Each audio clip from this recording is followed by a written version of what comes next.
If you enjoy our content and think this is important material, the best compliment you can pay is by sharing this with your friends and family. This helps us out a lot. Also, if you enjoyed today's program, please like, comment, share, and subscribe to this podcast. We would love to hear from you.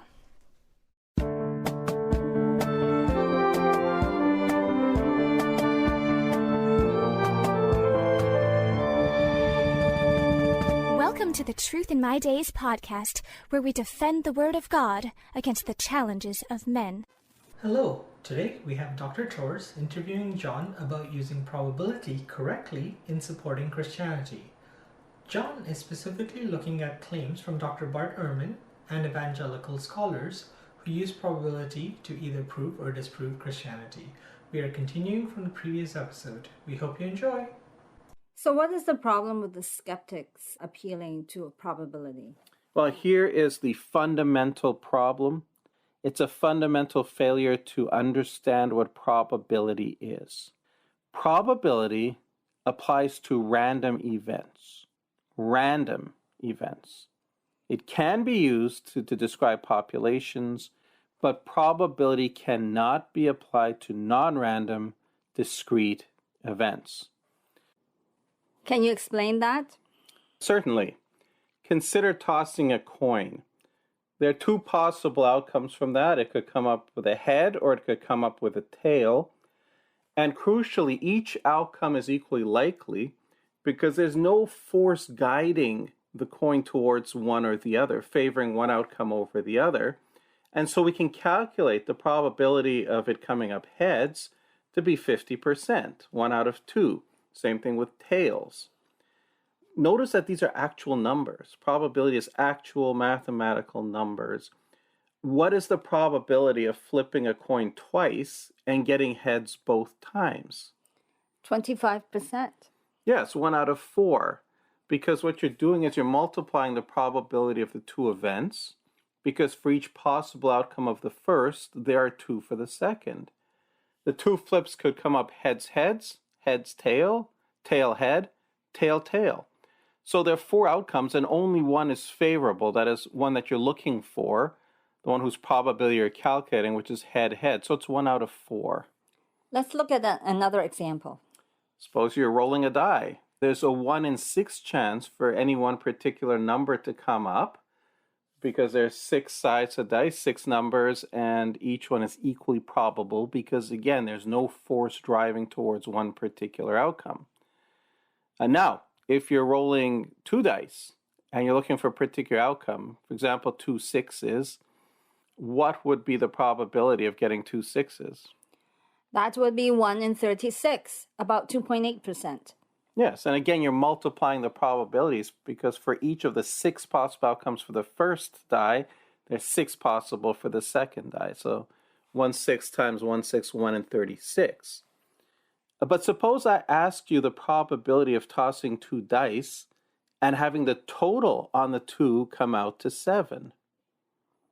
Well, I have to get pencil and paper and put down the probabilities. All right, why don't you do that? If you toss twice, that's 36 possible outcomes, 6 times 6. 6 possible ways to get a total of 7, all equally likely. So the chance is 6 out of 36, which is 1 out of 6. But the chance that the total is 2 is only 1 out of 36, because only one way to get it, 1 and 1. That's right. So there you go. You can calculate probabilities. If you're rolling 2 dice, you could get a 7 by rolling a 1 and a 6, 2 and 5, 3 and 4, 4 and 3, 5 and 2, 6 and 1. 6 different ways to get it. 36 total possible outcomes, 6 that are favorable. The chance is 1 in 6. But to get, say, 4 in total, there's only 3 ways to do that. 1 and 3, 2 and 2, 3 and 1. So there, it's 3 out of 36, 1 out of 12. And to get 2, there's only one way. Roll a 1 and a 1. And so the chance is 1 in 36. So this is how probability works. With random events, you can figure out what the chances are, and you can therefore calculate actual mathematical probability. Now, it's important to note that probability can only be calculated when all of the outcomes are random, where there's an equal chance of each possible outcome, because there's no guiding law or intelligence that chooses one of the outcomes over another. And this is why probability does not apply to non-random events. For example, what kind of non-random events? Suppose I asked you, what are the odds that the Arizona Coyotes will win the Stanley Cup this year? Well, we could do the sort of calculation we did with dice. We could say there are 32 possible winners, because there are 32 teams in the league. Arizona winning is one favorable outcome out of the 32, so we have a 3.125% chance. And if we said, what is the probability that Tampa Bay would win, we could do the same calculation and say that their chance is 1 out of 32, 3.125%. But Arizona right now has a record of 6 wins, 21 losses, and 3 overtime losses. They're at the bottom of the league. Tampa Bay is 2-time defending Stanley Cup champions and one of the top teams in the league right now with a record of 21 wins, 7 losses, 5 overtime losses. So would anyone reasonably think it is as likely that Arizona will win the cup as that Tampa Bay will win it? Of course not. They're different teams with different players. Who wins the Stanley Cup is not a random event. However, here's the problem. Tampa Bay has better players, but can you quantify that numerically, the actual difference in quality between the players? Well, you can't do that. So how do you calculate probability? You can't do that. And furthermore, in real life events, there are intangibles. Every year in the playoffs, there are upsets where an inferior team beats a superior team. This is how non-random events work, which is why you cannot calculate probabilities for them. Well, how come you hear about probabilities in numbers as to who is going to win which election? Well, the question is, are those true probabilities or not? What those people do is sample populations. They do surveys. They ask how many people are voting for which party, and from that they calculate people voting. So the outcome of an election is based solely on people voting. It's not based on any kind of intangibles. It's not up for grabs. So the person that gets more votes wins the election. But even there, these polls are looking at entire populations, not at one single discrete event. They can only tell you that based on surveying 1,024 people or however many they survey, this is what they predict. And even there, they will say that this is accurate to plus or minus 3%, 19 times out of 20. So that's statistical analysis, but there you're looking at a population, not a discrete event, and we will look at that soon. Do you have more examples of where probability cannot be applied? Sure. Here's a good example of why probability cannot be applied to historical events. It's actually super easy to illustrate, barely an inconvenience. Consider my name, John Torres. What are the chances of a person having that name? Well, the chance of a person having that name would be the chance of having the first name John, the probability of having the first name John multiplied by the probability of having the second name Torres. Now, John is a common name. It's actually the most common name right now for males in the United States, with about 5.3 million people named John. Roughly extrapolating to the English-speaking countries in the world and then taking that as a total out of the world population, the chances of a person with the first name John is 0.094%. Now, that's low, but when you apply that across the world population of 7.9 billion people, there's still a lot of people named John. On the other hand, my last name, Torres, it's Hungarian, it's actually Törzs, and there are not a lot of Hungarians in the world, and even in Hungary, this last name is exceedingly rare. By rough calculation, the chance of having someone named John Torres is 1.2 in a trillion. Not a billion, 1.2 in a trillion. By Armin's approach, that is so unlikely we should not believe it, and yet it is my name.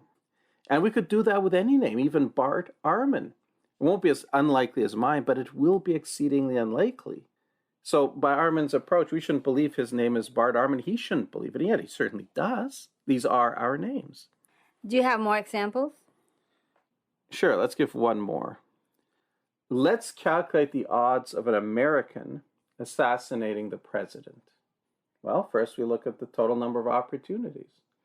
There have been an estimated 550 million Americans living since the founding of the country. There have been 45 presidents, so the chances would be, well, you multiply that. Out of 550 million Americans, how many chances do you have to do it? How many presidents? 24.75 billion opportunities for an American to assassinate the president. How many times has it happened in history? 4 times. So the probability then of an American, if we're looking at just probability is 1 in 6.2 billion people. Again, that is an exceedingly low probability. So by Armin's approach, which he says is standard historical methodology, when we hear that John Wilkes Booth assassinated Lincoln, we should not believe it because it is more probable that he didn't. And we should not believe that Charles Guiteau assassinated President Garfield because it is more probable that he didn't. The chances are just 1 in 6.2 billion that he did. We shouldn't believe that Leon Tsaglos assassinated President McKinley because it's just a 1.62 billion chance that he did. Or that Lee Harvey Oswald assassinated President Kennedy. After all, these are all highly improbable events, so it is more probable that they didn't happen. And by Armin's approach, we shouldn't believe that they did. Well, that sounds extremely ridiculous. I suppose by this calculation, the chance of someone assassinating a president is even lower because I don't think babies can assassinate presidents. So you have to only take adult population, which is less than 24.75 billion. Well, we're talking about 550 million Americans who've ever lived, so presumably most of them did reach adulthood. But yes, I suppose we could subtract from that the number who died before they reached an age where they could perform an assassination. And really old people may not be able to. But that person might have done it in his younger days. He's still one of the 550 million. But you're right, it is ridiculous. These events, you try to do a probability for them and say they're highly unlikely, but they happen because they're not random. Each one of these happened because a man decided to take a gun and shoot the president and did so. And it shows very clearly that probability cannot be applied to events of history because these events are not random. Thank you, everyone, for listening today.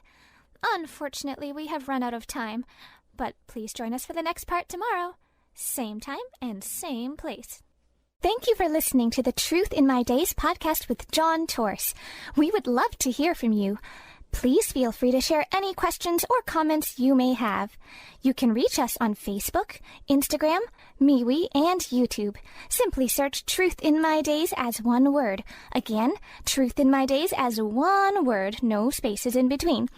And you can connect with us. You may also visit our website for more comprehensive material and to learn more about our ministry. Our website is truthinmydays.com. Thank you.